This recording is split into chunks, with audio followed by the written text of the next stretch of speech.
जैसे ही मोदी ने सीबीआई को दी खुली छूट, वैसे ही बसपा सुप्रीमो मायावती पर हो गया बड़ा एक्शन। अब सीबीआई की रडार पर मायावती। आपको कहीं पर भी हिचकने, कहीं रुकने की जरूरत नहीं है।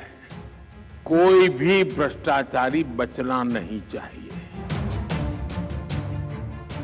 देश के प्रधानमंत्री नरेंद्र मोदी ने यह बयान उस वक्त दिया था जब वो जांच एजेंसी सीबीआई के 60 साल पूरे होने की खुशी में आयोजित हुए कार्यक्रम में हिस्सा लेने के लिए पहुंचे थे।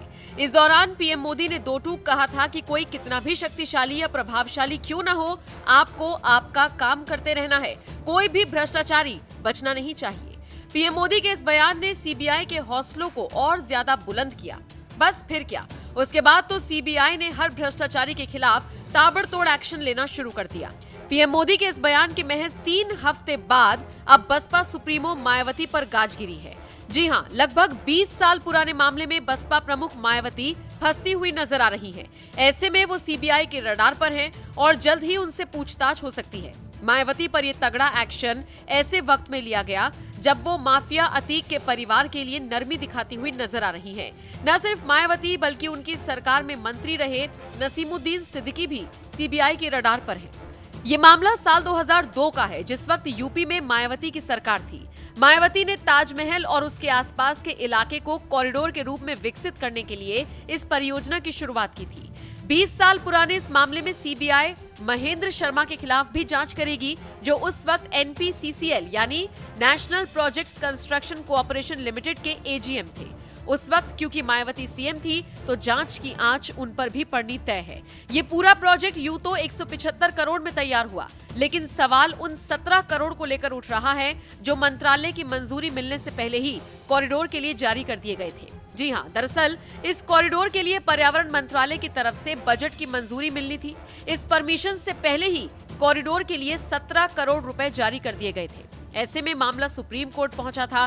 सीबीआई ने धोखाधड़ी, भ्रष्टाचार, साजिश समेत तमाम अलग अलग धाराओं में मुकदमा दर्ज कराया था। उस वक्त साल 2003 में इस कॉरिडोर की पड़ताल के आदेश जारी भी किए गए थे। साल 2007 में सीबीआई ने चार्जशीट दाखिल की थी। ऐसे में मायावती के साथ साथ नसीमुद्दीन सिद्दीकी पर भी गंभीर आरोप लगे थे। चूंकि मायावती इस दौरान भी मुख्यमंत्री थी, लिहाजा उन्होंने इस केस को चलाने की इजाजत नहीं दी। ऐसे में सीबीआई की जांच रुक गई थी, जिसे अब फिर से शुरू कर दिया गया है। अब इस मामले की अगली सुनवाई 22 मई को होगी। देखना होगा मायावती की मुश्किलें किस तरह से बढ़ती हैं। वैसे ये खबर सामने आने के बाद कुछ सोशल मीडिया यूजर्स मजे ले रहे हैं और मायावती को अतीक के परिवार का साथ न देने की सलाह दे रहे हैं।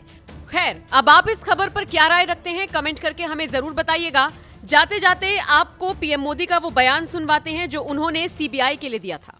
साथियों, एक समय था जब सरकारी नौकरियों में इंटरव्यू पास कराने के लिए भी जमकर के भ्रष्टाचार होता था। हमने केंद्रीय भर्तियों की ग्रुप सी, ग्रुप डी भर्तियों से इंटरव्यू खत्म कर दिया। एक समय में यूरिया के भी घोटाले होते थे। हमने यूरिया में नीम कोटिंग कर इस पर भी लगाम लगा दी। डिफेंस डील्स में भी घोटाले आम थे। बीते 9 वर्षों में डिफेंस डील्स पूरी पारदर्शिता के साथ किया गया है। अब तो हम भारत में ही अपनी जरूरत का रक्षा सामान बनाने पर बल दे रहे हैं। साथियों, भ्रष्टाचार के विरुद्ध लड़ाई को लेकर ऐसे अनेक कदम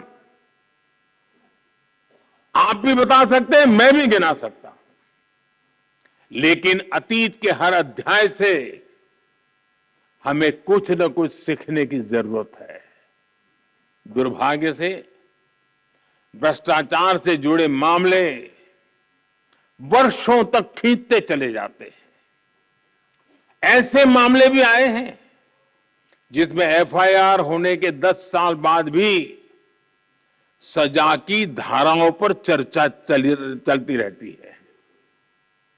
आज भी जिन मामलों पर एक्शन हो रहे हैं वो कई कई साल पुराने हैं। जांच में देरी दो तरीके से समस्या को जन्म देती है। एक तरफ भ्रष्टाचारी को सजा देर से मिलती है, तो दूसरी तरफ निर्दोष परेशान होता रहता है। हमें सुनिश्चित करना होगा कि कैसे हम इस प्रोसेस को तेज बनाएं और भ्रष्टाचार में दोषी को सजा मिलने का रास्ता साफ हो पाए। हमें बेस्ट इंटरनेशनल प्रैक्टिसेस को स्टडी करना होगा, जांच अधिकारियों की कैपेसिटी बिल्डिंग पर फोकस करना होगा। और साथियों, आपके बीच मैं एक बात फिर स्पष्ट करना चाहता हूं। आज देश में करप्शन के खिलाफ कार्रवाई करने के लिए राजनीति की इच्छा शक्ति में कोई कमी नहीं है। आपको कहीं पर भी हिचकने, कहीं रुकने की जरूरत नहीं है। मैं जानता हूं जिनके खिलाफ एक्शन ले रहे हैं वो बहुत ताकतवर लोग हैं। बरसों बरस तक वो सरकार का, सिस्टम का हिस्सा रहे हैं। संभव है कई जगह किसी राज्य में आज भी विस्तृत सत्ता का हिस्सा हो। बरसों बरस तक उन्होंने भी एक इकोसिस्टम बनाया है। इकोसिस्टम अक्सर उनके काले कारनामों को कवर देने के लिए, आप जैसे संस्थाओं की छवि बिगाड़ने के लिए एक्टिव हो जाता है। एजेंसी पर ही हमला बोल दो, ये लोग आपका ध्यान भटकाते रहेंगे, लेकिन आपको अपने काम पर फोकस रखना है। कोई भी भ्रष्टाचारी बचना नहीं चाहिए। हमारी कोशिशों में कोई भी ढील नहीं आनी चाहिए। ये देश की इच्छा है, ये देशवासियों की इच्छा है। और मैं आपको भरोसा दिलाता हूं, देश आपके साथ है, कानून आपके साथ है, देश का संविधान आपके साथ है।